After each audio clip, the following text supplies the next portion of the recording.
नमस्कार। स्मार्ट खेती दिखाने के लिए मैं आपको लेकर आया हूं उत्तर प्रदेश में हापुड़ जिले में सिंभावली के पास एक हरोड़ा गांव में। यहां मैं आपको एक ऐसे शख्स से मिलवाऊंगा जिसने 5 साल की उम्र में अच्छी नस्ल के कुत्तों को पालना शुरू किया। जब वो 11 साल का हुआ तो उसने अच्छी नस्ल के घोड़ों को पालना शुरू किया। जब वो 22 साल का हुआ तो उसने 100 गायों का डेयरी फार्म शुरू किया। और जब वो 32 साल का हुआ तो उसने एक बुल स्टेशन शुरू किया। ये बुल स्टेशन जहां पर हम खड़े हैं, यहां पर घोड़े आपको मारवाड़ी दिख जाएंगे, यहां पर आपको साहिवाल के बुल दिखेंगे, गिर के बुल दिखेंगे, यहां पर आपको थार पारकर के बुल दिखेंगे, यहां आपको एचएफ के बुल दिखेंगे, जर्सी के बुल दिखेंगे, मुर्रा भैंसा यहां पर आपको मिलेगा। यहां पर आपको 3-3 गोट जो हैं उनकी नस्ल भी आपको दिखेगी यहां पर। और इन सब मेल से वो सीमेन सेलेक्ट करते हैं, कलेक्ट करते हैं और फिर उन्नत नस्लों को किस तरह से बढ़ावा दिया जाए, इसका वो प्रयत्न और इसकी सफल कोशिश पिछले 15 सालों से कर रहे हैं।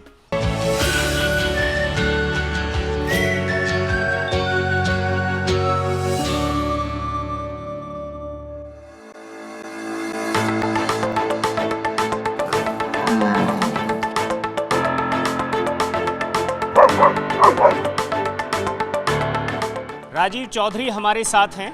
32 साल की उम्र में उन्होंने ये बुल स्टेशन शुरू किया था। मतलब 15 साल इस क्षेत्र में उनको हो गए हैं और अभी उनकी उम्र 48 साल है। इस तरह से जो ये प्रोफेशन बदलने का काम है, ये इतना एडवेंचर, इतना रिस्क ये सब लोग नहीं ले पाते हैं। राजीव जी, आप कैसे ले पाए होंगे? ये कोई आदमी सोच के अगर करना चाहेगा तो नहीं कर पाएगा। रिस्क लेने से पहले अगर सोचेगा मुझे रिस्क होगा, मुझे लॉस होगा, प्रॉफिट होगा, तो नहीं कर पाएगा। जिसने ठान ली मुझे करना है, कोई एम बना लिया, तो वही कर पाएगा। तो मैंने बनाया और मैंने करा। आज आप खड़े हैं, देख रहे हैं आपके सामने। कितनी डोजेज आप तैयार कर रहे होंगे? मतलब कितनी उन्नत नस्लें साल भर के अंदर आप अपने स्तर पर आप अपग्रेड कर दे रहे हैं? हम 8 से 10 लाख डोज का एनुअली प्रोडक्शन कर रहे हैं। कितनी नस्लें इसमें? इसमें भैंस में तो हम केवल मुर्रा पे काम कर रहे हैं, बाकी अपनी इंडिजिनियस ब्रीड्स पे कर रहे हैं, देसी नस्लों पे। मुर्रा के अलावा थारपारकर, गिर, साहिवाल और आपका एचएफ, जर्सी, क्रॉस ब्रीड भी हैं कुछ बुल्स। टोटल 7 ब्रीड पे काम कर रहे हैं। बीच में हमने कोशिश किया था राठी लाने के लिए, अभी हम ला नहीं पाए, अच्छे बुल मिले नहीं। तो इस बार अच्छे बुल्स के हम राठी की तलाश में लगे हुए हैं। राठी ब्रीड की डिमांड आ रही है, थोड़ा राठी भी तैयार करेंगे। मैं आपको बताता चलूं, देश के अंदर करीब 10 करोड़ के आसपास भैंसें हैं और करीब 15 करोड़ के आसपास गाय हैं। एसएजी जो एनडीडीबी का जो एक तरह से प्रोजेक्ट है, वो करीब 10 करोड़ डोजेज ही तैयार कर पाता है। और ऐसे में बहुत अभी इसके लिए ज़रूरतें हैं। 10 लाख वो कर पाते हैं और इसका मतलब ये जो गैप है, इस गैप को भरने के लिए अभी भी बहुत लोगों की ज़रूरत है और एक्स्ट्रा ऑर्डिनरी लोगों की ज़रूरत है जो इसमें अच्छे प्रयास कर पाएँ। आपको क्या लगता है, एक तो ये जो सब बुल स्टेशन है, इसको किस तरह से डिज़ाइन किया जाता है और किस तरह से इसका प्रोसेस होता है? देखिए, इसका एमएसपी बनाया भारत सरकार ने, गवर्नमेंट ऑफ इंडिया ने, और उस एमएसपी के अकॉर्डिंग आपको पूरा आर्किटेक्ट से डिज़ाइन कराना पड़ेगा। एमएसपी का यहाँ पर मतलब minimum standard protocol government of India, जो सीमेन सेंटर्स के लिए ही बनाया है। उसमें क्राइटेरिया है बुल्स को चूज़ करने का। इतने लीटर कम से कम से इतने लीटर तक साहिवाल होना चाहिए, इतने लीटर से इतने लीटर तक थारपारकर होना चाहिए, इतने लीटर से इतने लीटर तक एचएफ होना चाहिए। क्या मानक हैं ये? जैसे ये दूध के मानक हैं। दूध के मानक जैसे इतने, यानी साहिवाल के लिए क्या है, गिर के लिए क्या? कम से कम 3000 से 4500 तक है। गिर का भी इतना ही है। एचएफ का 10,000 से 14,000 तक है। जर्सी का 7,000 से 10,000 तक है। तो इस तरीके से मानक बनाए गए हैं। तो इसके अंदर बुल होना चाहिए, इससे कम बुल को वो लोग अलाउ नहीं करेंगे सीमेन प्रोडक्शन के लिए। आपने कितने बुल से शुरू किया ये काम 15 साल पहले? मैंने जब स्टार्ट किया था उस समय मेरे पास 20 बुल्स थे। 20 बुल से मैंने शुरू किया था। और अभी कितने हैं? आज मेरे पास में 55-60 बुल्स हैं। कुछ और चीज़ों पर भी काम शुरू किया है? हाँ, हम लोगों ने बकरे पे भी किया है, इसमें बीटल पे काम किया है, बर्बरी पे किया है, जमुनापारी पे किया है। और उसमें बहुत अच्छा कंसेप्शन रेट आ रहा है, फील्ड से अच्छा डिमांड है। और स्टड पर भी शुरू किया है? हमने इक्वाइन में मारवाड़ी पे किया, ओनली स्पेशली मारवाड़ी हॉर्सेस। कुछ और भी शामिल करने की प्लान है? फ्यूचर है अभी, लेकिन अभी किया नहीं है, लेकिन जल्दी करेंगे डॉग्स में भी।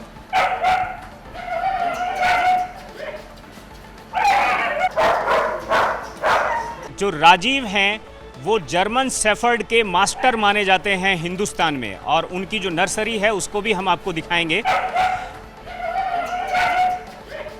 यहाँ पर एक बात और है, जो ये सारा का सारा जो ये प्रोसेस है, इसमें फ्यूचर में आपने कुछ और भी चीज़ों को जोड़ने का सोचा है, जैसे भ्रूण ट्रांसप्लांट का जो एक जो बात है, उसको लेकर के आप कितने आशान्वित हैं? क्या उसमें संभावना लगती है? देखिए, हम लोगों का फ्यूचर प्लान है एम्ब्रियो के ऊपर, सेक्स सीमन के ऊपर, लेकिन एम्ब्रियो का अभी कॉस्टिंग बहुत ज़्यादा आ रहा है, किसान उसको अफोर्डेबल नहीं कर पा रहा है। हम लोग उस पर अभी आने वाले समय में कोशिश करेंगे उसका कॉस्टिंग कम आए, तो एम्ब्रियो ट्रांसप्लांट भी हम लोग करेंगे। R&D भी हम लोग स्टार्ट करने जा रहे हैं, क्वालिटी कंट्रोल लैब्स हमारी हैं ऑलरेडी। ये जो बुल हैं, इनका मेंटेनेंस, इनको डिजीज़ ना आए, इस सब को किस तरह से आप मेंटेन करते हैं? देखिए, ये MSP इसीलिए बनाया गया, उसमें सब कुछ है, उसमें सारे मानक दिए गए हैं कैसे क्या आपको फॉलो करना है, और बुल्स को एवरी 6 मंथ आपको टेस्टिंग कराना है गवर्नमेंट लेबोरेटरीज से, मान्यता प्राप्त लेबोरेटरीज से, जैसे RDDL है, IVRI है,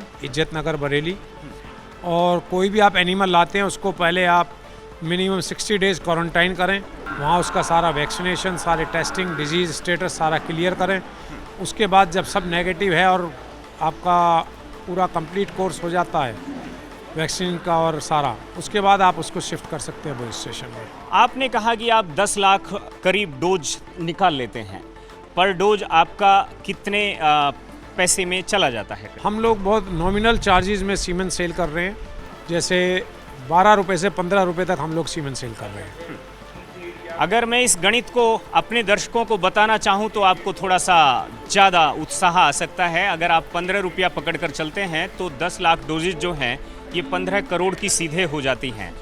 इस 15 करोड़ के बाद सालाना, और इस 15 करोड़ के बाद जो इसमें खर्चा आता है वो लेबर है, रनिंग कॉस्ट है, और फिर यहाँ साइंटिस्ट हैं, बाकी सब चीज़ें हैं। इस इंफ्रास्ट्रक्चर को भी थोड़ा सा हम समझ सकते हैं क्या है? हाँ, एक्सपेंसेस तो देखिए इसमें बहुत ज़्यादा हैं। वेटनरी डॉक्टर्स हैं, साइंटिस्ट हैं, लैब कंज्यूमेबल्स हैं, और बुल फीडिंग्स हैं, लिक्विड नाइट्रोजन कंटेनर्स का डैमेजेस, बहुत खर्चे काफ़ी हैं। ऐसा नहीं है अगर आप 15 करोड़ देख रहे हैं तो उसके अकॉर्डिंग खर्चे भी बहुत ज़्यादा हैं। आपने अपने इस सारे ब्रांड का नाम क्या क्या दिया है? हमारा ब्रांड का नाम है CGR, cattle genetic resources private limited. हमने कई बुल सेंटर में देखा है कि वहाँ पर बुल की सेहत पर बहुत ज़्यादा उन पर मांस चढ़ा होता है, बहुत खास ध्यान दिया जाता है। आपका ध्यान किस चीज़ पर रहता है? देखिए, बुल हेल्दी होना चाहिए, बुल डिजीज़ फ्री रहना चाहिए, ओवरवेट नहीं होना चाहिए, उसको फिर सीमेंट डोनेट करते समय प्रॉब्लम होती है, चोट लगने का भी रिस्क रहता है ओवरवेट बुल को। बुल वीक ना हो, हेल्दी हो, और बुल को मेन रोल जो है, हम बीफ पे काम नहीं कर रहे हैं, हम लोग मिल्क पे काम कर रहे हैं। हमारा जेनेटिक स्ट्रांग होना चाहिए, हमारे बुल्स में दूध होना चाहिए पीछे हमारे बुल्स के ख़ानदान में आगे, ताकि उनके बच्चे दूध दे सकें। हमें बॉडी वेट तो कभी भी बढ़ा सकते हो आप खिला पिला के, बॉडी वेट इतना रिक्वायरमेंट नहीं है जितना हमें दूध का रिक्वायरमेंट है हमारा कंट्री में। आप इसको डाइट को कैसे स्पेशल डिज़ाइन करते हैं? मतलब गायों के लिए कोई अलग तरह की डाइट होती है और बुल्स के लिए अलग तरह की डाइट? देखिए, गाय जो दूध दे रही है उसके लिए थोड़ा अलग डाइट चाहिए, और जो बुल्स हैं वो डोनर बुल्स हैं, सीमेंट डोनेट करते हैं, उनके लिए अलग डाइट चाहिए। थोड़ा प्रोटीन्स हैं, थोड़ा मल्टीविटामिन्स, मिनरल्स वगैरह थोड़ा चाहिए। गाय को ग्रीन फूडर ज़्यादा चाहिए, बुल को ड्राई मैटर ज़्यादा चाहिए। तो हम यहाँ पर अब राजीव जी के साथ सीधे लैबोरेटरी की तरफ चलेंगे और वहाँ पर ये जो प्रोसेस होता है उसे समझने की कोशिश करेंगे कि किस तरह से सीमेन को कलेक्ट होने के बाद उसे लैबोरेटरी में ले जाया जाता है और वहाँ उसे डोजेज में किस तरह से तैयार किया जाता है, जो आपके घरों तक पहुँचता है, आपकी गायों तक पहुँचता है। आइए हमारे साथ। ये लेबोरेटरी है। इस लेबोरेटरी में करीब 50 बुल, उसके साथ साथ में हॉर्सेस, साथ में जो बकरे हैं, उन सब का सीमेन यहाँ पर कलेक्ट होकर के आता है। और इसके बाद यहाँ पर 1 बाय 1 वो किन स्टेप्स से गुजरता है, राजीव हमें बताएंगे। जी, सबसे पहले आप जहाँ खड़े हैं ये AV रूम है, इसको बोलते हैं आर्टिफिशियल वेजाइना रूम। सबसे पहले हम AV को रेडी करके ये पास बॉक्स विंडो है, इस पास बॉक्स विंडो से बाहर देंगे, बाहर कलेक्शन होके सीमेंट फिर प्रोसेसिंग लैब में आएगा। ये मैं आपको दिखाता हूँ, ये आर्टिफिशियल वेजाइना है, ये एवी है, इसमें एक तरफ कोन लग जाता है, उसमें आगे ट्यूब लग जाएगी, कलेक्शन ट्यूब, जिससे सीमेंट कलेक्ट होके लैब में आएगा। और यहाँ गीज़र है, यहीं से सब गर्म पानी लेके इसको टेम्परेचर मेंटेन करके सब आगे करते हैं हम लोग। आइए मैं आपको दिखाता हूँ, ये हमारा मीडिया रूम है। हम लोग यहाँ प्रोसेसिंग से पहले मॉर्निंग में मीडिया रेडी करते हैं, उसमें एंटीबायोटिक्स वगैरह सब प्रॉपर मिलाते हैं ताकि सीमेंट से फील्ड में एआई होने के बाद किसी भी गाय या भैंस में कोई इन्फेक्शन ना हो सके। और मीडिया रेडी होने के बाद हम लोग प्रोसेसिंग स्टार्ट करते हैं, फिर हम लोग सीमेंट प्रोसेसिंग में जाते हैं, प्रोसेसिंग रूम में। ये सीमेंट प्रोसेसिंग जो यूनिट है इस लैबोरेटरी में, ये इसका दूसरा स्टेप है। राजीव हमें बताएंगे कि यहाँ पर ये क्या क्या चीज़ें हैं और किस तरह से यहाँ पर चीज़ें आगे बढ़ती हैं।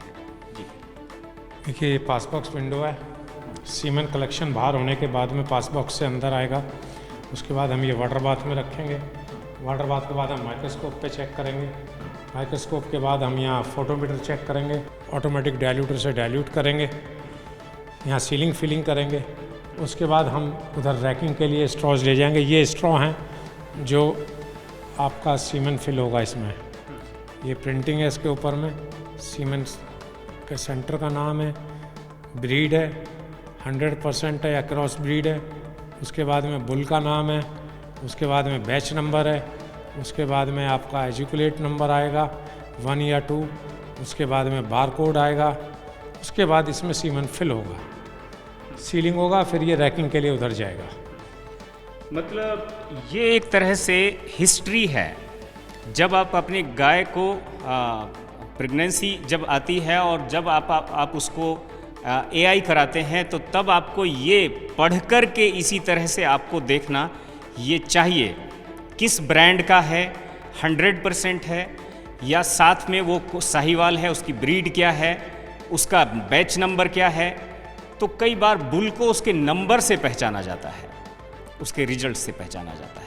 तो आइए हम एक फाइनल स्टेज की तरफ चलते हैं राजीव जी के साथ। ये जो है यहाँ लेबोरेटरी का एक फाइनल फेज़ है। यहाँ पर सीमेंट किस तरह से फाइनल स्टेज तक जाता है उसको हम समझने की कोशिश करते हैं। जी राजीव जी। देखिए, ये रैक्स हैं, फ्रीजिंग रैक। इनको पहले हम लोग उधर सीमेंट स्ट्रॉज को फिलिंग करते हैं, उसके बाद यहाँ रैकिंग करते हैं स्ट्रॉ का। इस तरीके से 175 एक रैक में स्ट्रॉ लग जाती है। उसके बाद में इसमें 4 डिग्री टेम्परेचर पर रहेंगी ये 4 घंटे कूल हैंडलिंग कैबिनेट में। उसके बाद ये बायो फ्रीज़र है, ये इस बायो फ्रीज़र में रैक लगा दी जाएंगी, वहाँ से उठा के शिफ्ट कर दी जाएंगी और इसमें स्टेप बाय स्टेप फ्रीजिंग होगा। ये 12 मिनट का पूरा प्रोसेस है। 12 मिनट के बाद इसको यहाँ से रैक वाइज उठा लिया जाएंगी, स्ट्रॉज को गॉबलेट में डाल के डिप कर दिया जाएगा लिक्विड नाइट्रोजन गैस में -196 डिग्री में। उसके बाद इसको 24 आवर्स रखा जाएगा। 24 आवर्स के बाद इसका PTM होगा, पोस्ट थर्म मोटिलिटी चेक करा जाएगा, कितना इसके अंदर में लाइव स्पर्म है, क्या क्वालिटी है, ये बाहर जाने लायक फील्ड में देने लायक है या नहीं है। 30 डेज इसका क्वारंटाइन होगा। उसके बाद इसका QC होगा क्वालिटी कंट्रोल लैब में। वहाँ अगर ये ओके हो गया, किसी बुल को कोई इन्फेक्शन, कोई बीमारी कुछ नहीं हुआ उस 30 दिन के अंदर, 30 डेज़ के अंदर क्वारंटाइन पीरियड में, तभी ये सीमेन स्ट्रॉज को हम फील्ड में छोड़ेंगे, फील्ड में देंगे डिस्पैच से। अगर किसी बुल में कोई इन्फेक्शन हुआ और उसने सपोज 30 डेज़ में जितना सीमेन प्रोडक्शन किया है वो सारा हमारे को डिस्कार्ड करना पड़ेगा। ये बहुत बड़े लॉसेज हैं इस काम में। ये लिक्विड नाइट्रोजन है, हमारे पास में 10 लाख डोजेज़ को बल्क स्टोर करने की कैपेसिटी है। हमारे सीमेंट बैंक में कंटेनर्स हैं। ये बुल वाइज अलग अलग गॉबलेट बना के रखे हुए हैं। हर बुल का एक कलर है। हमारे पास पूरा सॉफ्टवेयर है, सॉफ्टवेयर में अपडेट है किस कैनिस्टर नंबर में, किस लेवल पे, किस गॉबलेट में किस बुल का सीमेन है, कितनी डोज हैं, वो पूरा हमारा सॉफ्टवेयर में अपडेट है और हमारे पास मैनुअली भी है। यहाँ से फिर ये सेल के लिए निकलता है? नहीं, यहाँ से क्वारंटाइन होने के बाद सेल जाएगा। बिल्कुल, QC होने के बाद। तो मैं आपसे यही कहने की कोशिश कर रहा था कि ये बहुत महीन, बहुत ही साइंटिफिक और टेक्निकल काम है। इस काम को यहाँ 7 लोगों की टीम अंजाम देती है। यहाँ पर राजीव जी ने इसको किस तरह से, उनका जो जुनून था, उनका जो पैशन था, उसके चलते उन्होंने इसे इस्टेब्लिश किया और इसे नतीजों तक पहुँचाया। उनका जो 5 साल का जो उनका सबसे ज़्यादा लगाव था डॉगीज़ को लेकर के, उस पर उन्होंने बड़ा काम किया। और जैसे कि उन्होंने ये भी कहा कि उसके सीमेंट पर भी वो काम करने जा रहे हैं, स्पेशली जर्मन शेफर्ड को सबसे शुरू में लेकर और उसके बाद बाकी को भी साथ में लेकर के। उनकी जो ये नर्सरी है, इसको भी हम देखेंगे।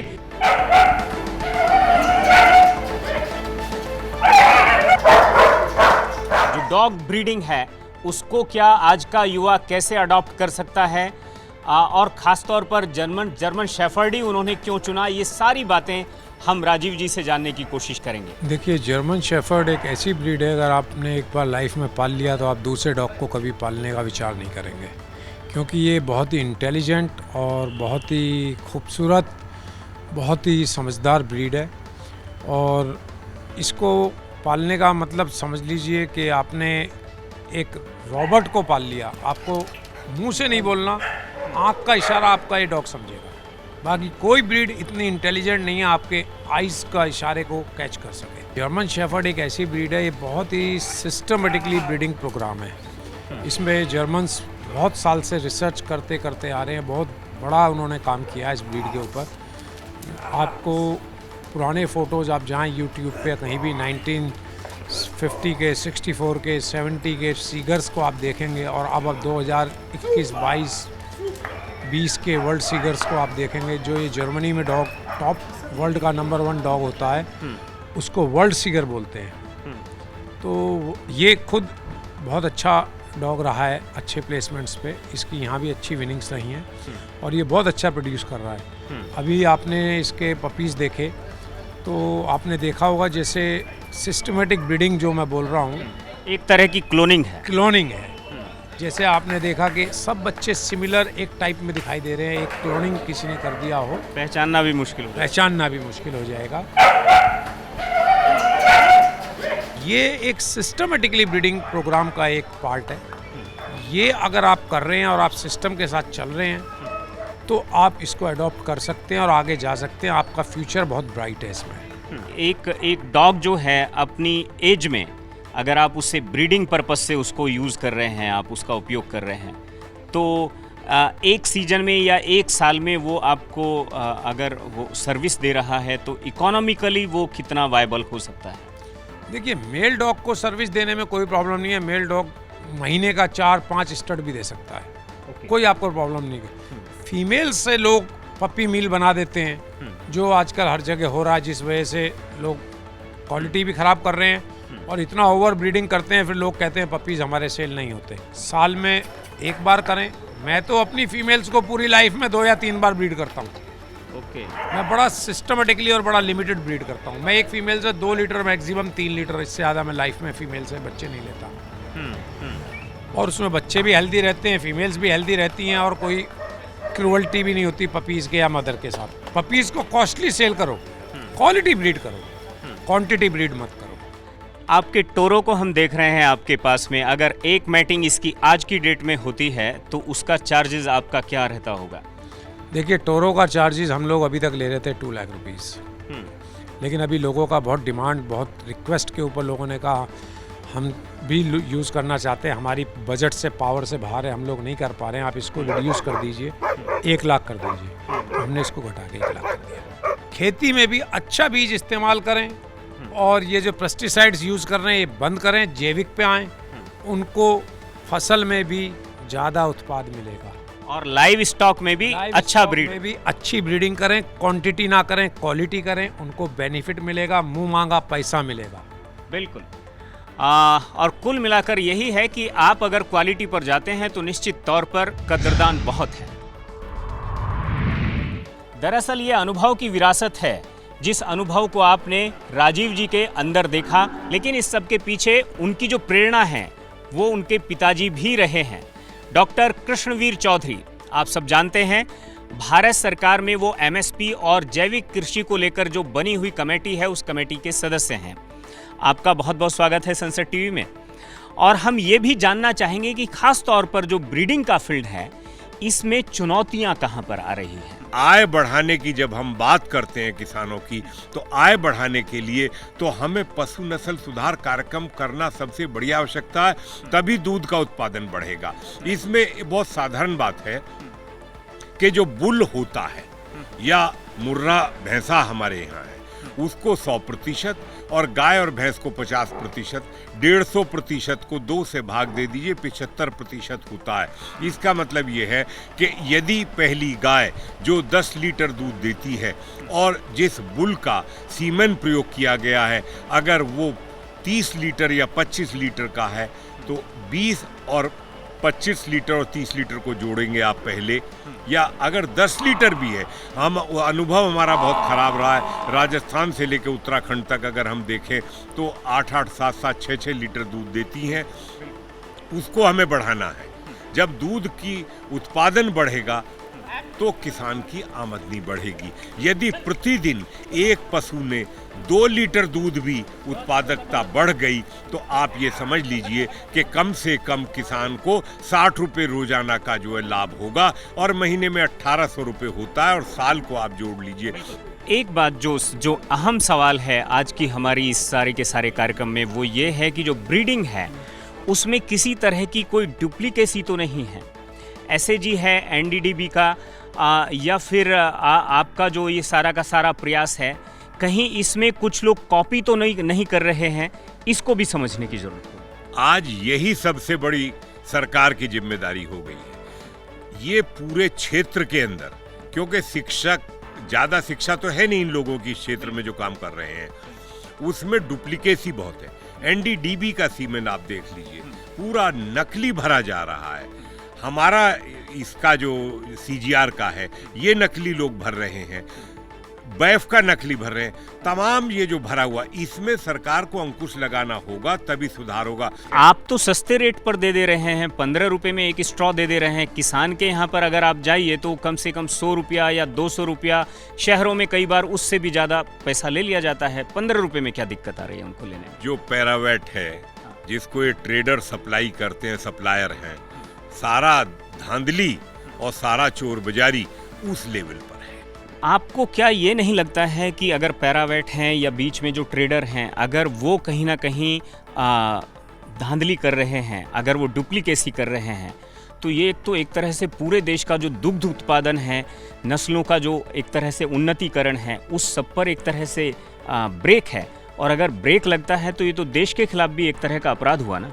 ब्रेक क्या है? वो किसानों के दुश्मन है, वो देश के दुश्मन है, और ये सरकारों को, जो प्रदेश सरकारों की जिम्मेदारी बनती है और जिला लेवल पर बनती है, जो चीफ वेटरनरी ऑफिसर्स हैं, इन सबको तत्काल जो है, जो इस तरीके के ट्रेडर्स हैं, जो सप्लायर्स हैं, इनको बंद कर देना चाहिए।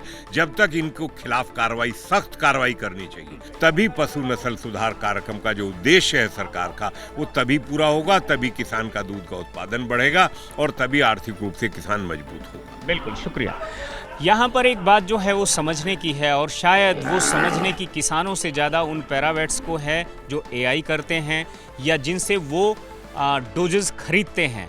वो कहीं जो ब्रांड हैं, जो पैरामीटर पर खरा उतरते हैं, ऐसे ब्रांड्स की वो कॉपी तो नहीं कर रहे हैं। एनडीडीबी की वो सैक की कॉपी तो नहीं कर रहे हैं, वो एबीसी की कॉपी तो नहीं कर रहे हैं, वो बैफ की कॉपी तो नहीं कर रहे हैं।